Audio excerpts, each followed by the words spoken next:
대학원 2학년 때 국립보건원 수당직 공무원으로 취업하는 바람에 대학원 논문이 통과가 되지 않아 당시 병역법에 의해 대학원 2년이 지나면 자동으로 군입대 영장이 발부되어 군대에 입대하는 상황이 발생합니다. 대학원 3학년 차, 오늘 군입대 영장이 나오나 내일 군입대 영장이 나오나 걱정하면서 하루하루를 살아갈 때 군대에 갔다 와서 다시 석사 논문을 쓰는 것은 너무나 부담스러운 것이기에 만약 군대 영장이 나오면 석사학위를 포기해야 하는 상황에 직면되는 것이기에 제게 유일한 길은 석사 논문이 맞춰지기까지 군대 영장이 발부되지 않는 것이었습니다. 그런데 신기하게도 논문이 모두 맞춰지고 89년 2월 대학원을 졸업하고도 군입대 영장이 나오지 않아 너무나도 궁금하여 서울병무청을 자진하여 방문하게 됩니다. 후암동에 있는 서울병무청에 들어갔을 때 저를 담당한 공무원을 보게 됩니다. 야, 내가 너 때문에 체중이 14kg 줄었다. 알고 보니 제 이름이 명단에서 누락되어 머리 숫자가 계속 맞지 않았다는 것입니다. 빠르게 4월 10일로 군입대 날짜가 정해지게 됩니다. 한편 대학부 후배를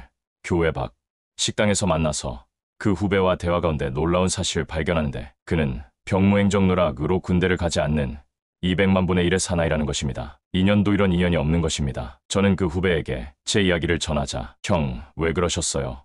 그만 집에 가만 계시지 라고 제가 어리석게 병무청에 찾아갔다는 것입니다. 저는 그날 집에 돌아와서 군대에 관해 하나님께 드린 청원들이 기억나기 시작했습니다. 대학교 2학년 때 휴전선 철책 근무를 서던 날 밤새 추위에 떨면서 하나님께 간구하게 됩니다. 내복을 많이 끼어 입고 판초이를 뒤집어 쓰고도 휴전선 철책 근무의 추위는 제 살속을 뚫고 들어가는 듯 했습니다. 하나님, 너무 추워요.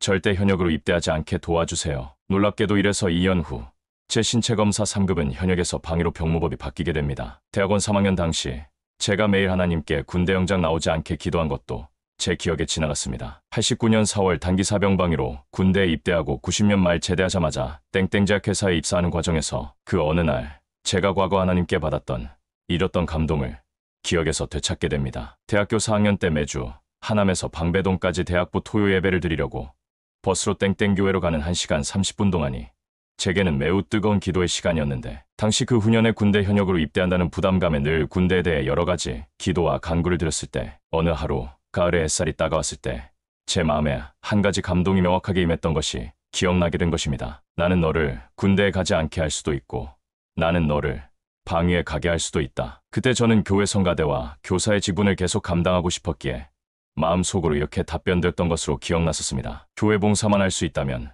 그 어떤 것도 제게는 아무 상관이 없습니다. 저는 그날 제게 임한 감동이 내 생각인가?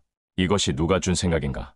몹시 안타깝게 제 생각의 출처를 찾다가 제 기억 속에 사라졌던 것입니다. 군대를 제대하고서야 과거에 감동받은 것이 단순히 내 생각이 아니고 하나님의 음성이었다는 것을 뼈저리게 인식하게 된 것입니다. 그렇습니다. 우리는 대부분 하나님께 어떤 감동을 받아도 그 감동이 내 생각인지 하나님의 말씀인지 구분짓기 어려울 때가 있습니다. 그러나 훗날 그 모든 일이 발생하고서야 그 생각이 하나님의 감동이었다는 사실을 뒤늦게 깨닫게 됩니다. 할렐루야. 2024년 8월 23일 오후 9시 50분 박경우 목사가 하나님의 집에서